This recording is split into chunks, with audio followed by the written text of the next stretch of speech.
Halo semuanya, pernah kebayang nggak gimana ceritanya sebuah special show komedi malah bisa memicu debat nasional gede-gedean?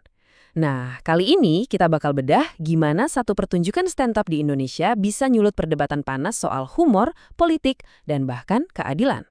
Oke, kita mulai dari pemantiknya dulu ya. Ini nih salah satu kutipan dari Panji Pragiwaksono di spesialnya Mensrea. Kalimatnya kelihatannya sederhana ya, tapi lelucon ini bareng beberapa yang lain yang jadi biang kerok dari kontroversi yang langsung nyebar kemana-mana.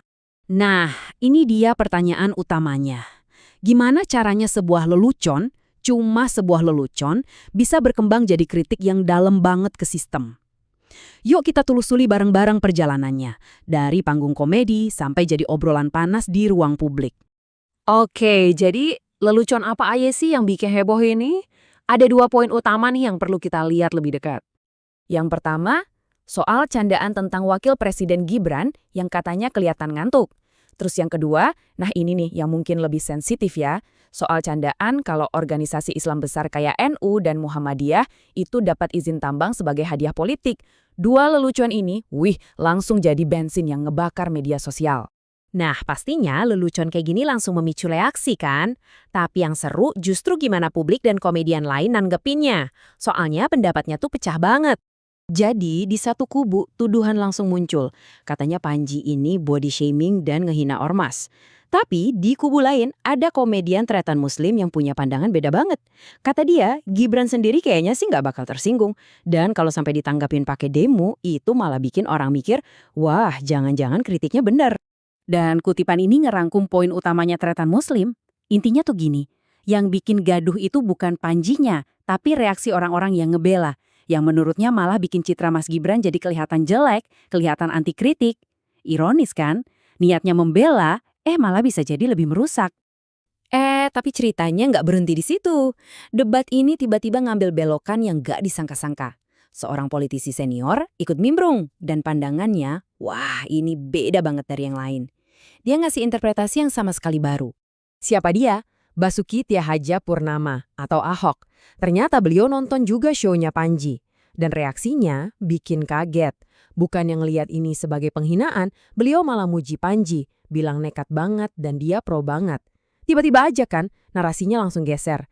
Dari yang tadinya cuma soal lelucon, jadi soal keberanian.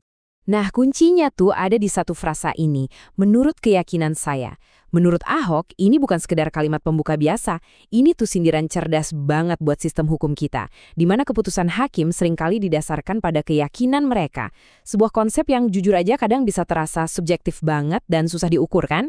Dan dari titik inilah, Ahok make special show komedi ini sebagai batu loncatan buat ngomongin isu yang jauh lebih dalam lagi, yaitu soal hukum dan keadilan di Indonesia. Ahok bahkan sampai cerita soal frustrasinya sendiri loh. Dia ngerasa kalau hukum di sini tuh kadang kayak tebang pilih, kayak sengaja nargetin orang-orang tertentu. Dia nyontohin pengalamannya, di mana ada peraturan yang seolah-olah dibikin cuma buat ngejegal dia. Pengalaman pribadi ini, kata Ahok, nyambung banget sama sindiran yang coba disampaikan Panji. Pembahasannya makin dalam lagi nih. Ahok juga nyuarain keraguannya soal RUU perampasan aset. Tujuannya sih bagus ya, buat nyita aset koruptor. Tapi Ahok khawatir ini bisa jadi kayak pedang bermata dua. Takutnya bisa disalahgunain buat ngambil aset warga biasa kalau misalnya negara lagi kepepet butuh duit. Tapi Ahok nggak cuma berhenti dikritik loh. Dia juga nawarin solusi konkret. Ada 3 usulan dia buat pemilu yang lebih adil. Pertama, pembuktian harta terbalik. Jadi semua kandidat harus bisa buktiin kekayaan mereka itu asalnya dari mana. Kedua, kampanye dibiayai negara lewat KPUD, biar semua punya kesempatan yang sama. Dan ketiga, real count instan, pakai teknologi kayak foto WhatsApp dari TPS, biar cepat dan transparan. Jadi, intinya apa sih dari semua ini? Semua obrolan yang awalnya cuma dari lelucon seorang komedian ini, ujung-ujungnya ngebawa kita ke satu pertanyaan yang fundamental banget soal negara kita. Ahok bahkan ngutip filosofinya Konfusius soal 5 pilar negara yang kuat. Ada wilayah, rakyat, makanan, pertahanan, tapi yang kelima dan yang paling penting dari semuanya adalah kepercayaan. Kata Konfusius, tanpa kepercayaan, 4 pilar yang lain itu bisa ambruk semua. Dan kutipan dari Ahok ini benar-benar ngerangkum semuanya. Kalau negara lagi dalam situasi kayak sekarang, apa yang harus kita lakuin? Jawabannya yaitu kembalikan kepercayaan rakyat. Gimana caranya? Lewat komunikasi yang terbuka, yang transparan, bukan malah ditutup-tutupin. Jadi, apa nih pelajaran yang bisa kita petik dari sini? Intinya, diskusi yang terbuka dan jujur itu penting banget. Mau itu datangnya dari lelucon satir seorang komedian atau dari analisis tajam seorang politisi, dua-duanya tuh punya peran buat ngebantu kita mendiagnosis masalah-masalah bangsa dan nyari solusinya bareng-bareng.